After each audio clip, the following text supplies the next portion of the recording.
Ce message qui nous vient d'un extrait du message de notre père spirituel, le Bishop Grégory Toussaint, qui relate 7 raisons pourquoi il est important de gagner des âmes. La semaine dernière, nous avons vu 4 raisons et aujourd'hui, nous allons poursuivre avec 3 raisons. Alors, si nous passons sur les 4 raisons que nous avons vues la semaine dernière, il faut savoir que la première raison, c'était que ton âme coûte cher. Et quelle est la chose la plus précieuse au monde? Selon ce que le Seigneur a fait pour nous à la croix, nous avons la capacité de le voir. La deuxième raison, c'est que l'âme a une vie éternelle. Elle vit éternellement dans le temps. La troisième raison, c'est que ton âme peut être détruite. Elle périt lorsqu'elle est loin de Dieu. Elle périt lorsqu'elle n'est pas rattachée à la vie éternelle qui se manifeste à travers le Seigneur. Tout comme on peut prendre un exemple, que lorsque tu fumes des cigarettes, la nicotine qui se trouve dans ces cigarettes détruit les poumons. Il est de même lorsque tu es loin du Seigneur, lorsque tu es rattaché et que tu vis dans le péché. Ce péché est synonyme à cette nicotine qui peut détruire le poumon et qui détruit ta vie. Et la quatrième raison que nous avons vue dimanche dernier, c'est qu'une âme peut être sauvée. Oui, Jésus a donné sa vie à la croix pour que chaque homme, chaque femme, que toute l'humanité soit sauvée.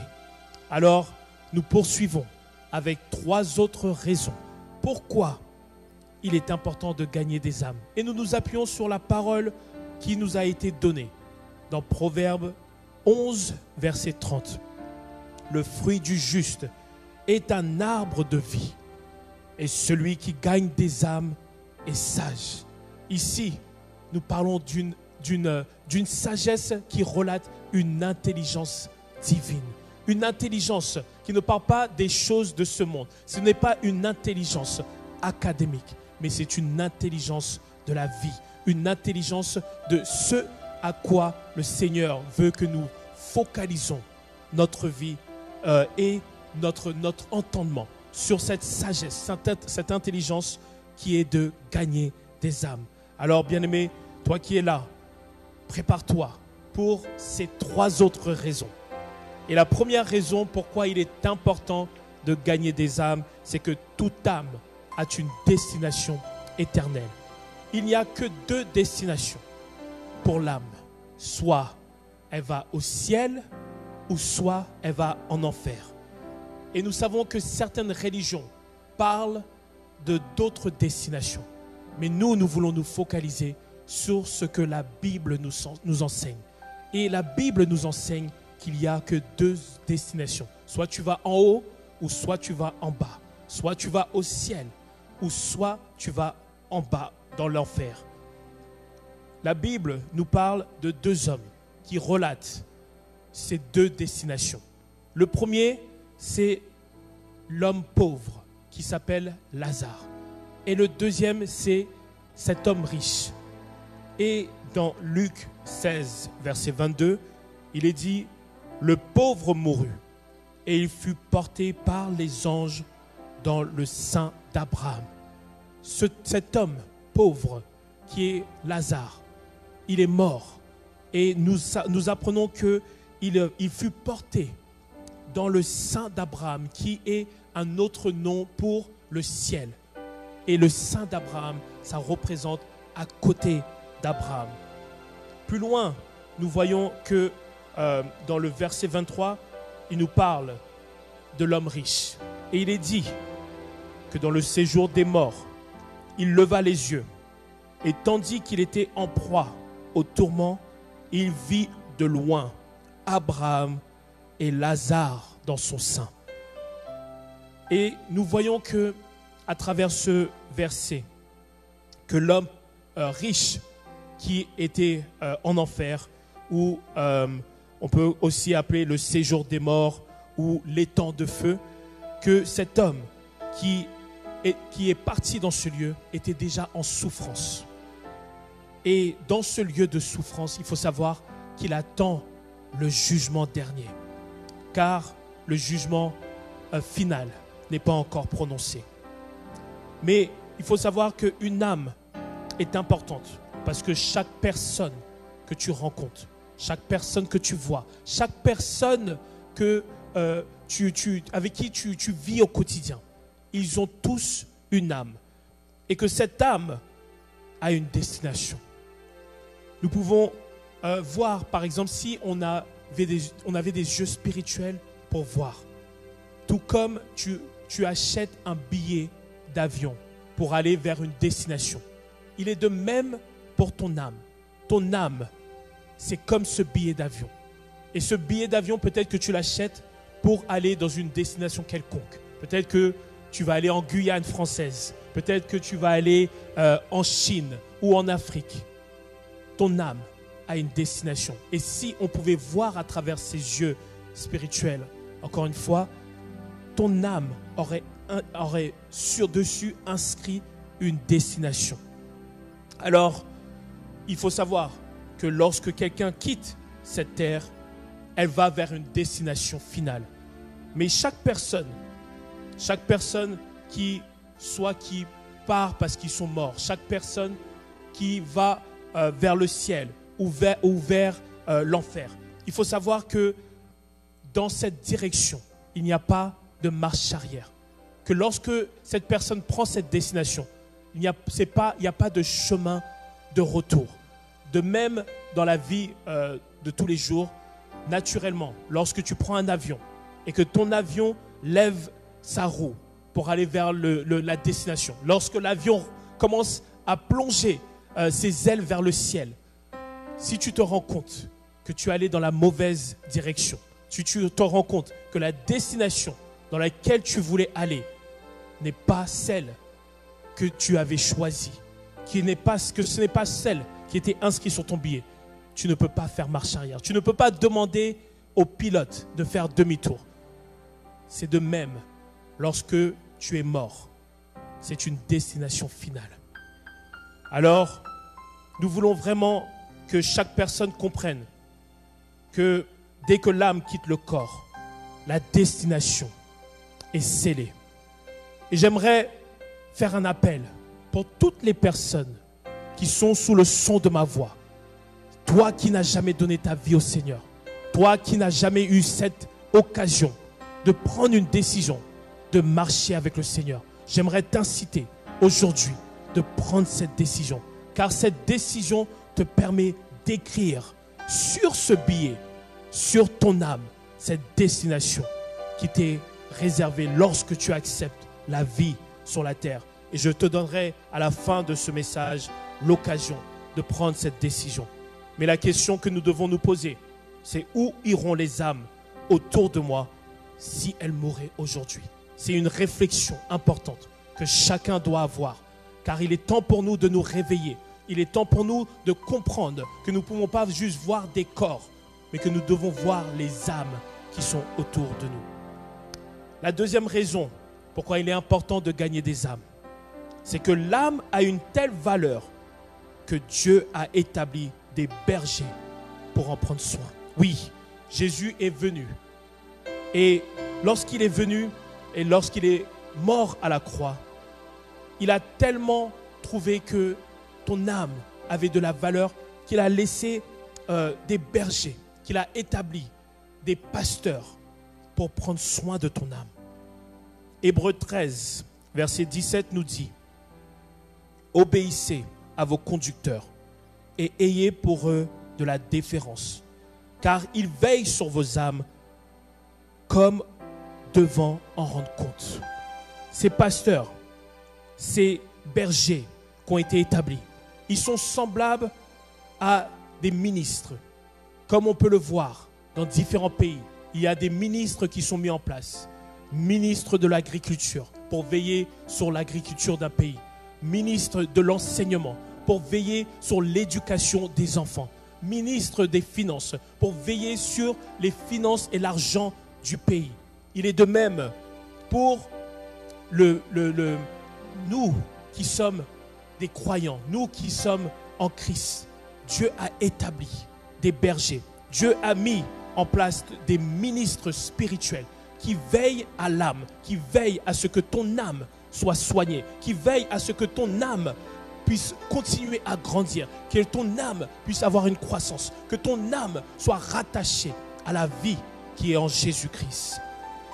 Nous voyons que à travers ces bergers, que lorsque l'âme ne va pas bien, ben l'âme peut avoir une réaction qui est naturelle.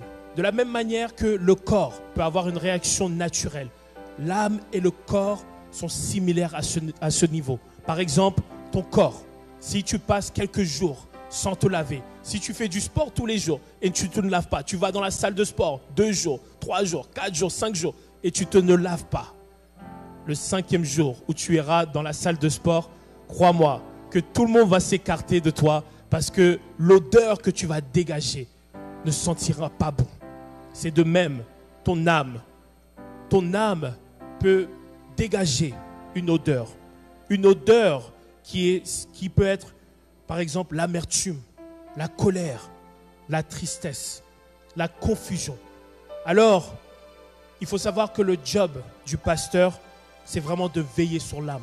Parce que si le pasteur ne veille pas sur l'âme, l'âme peut partir dans tous les sens.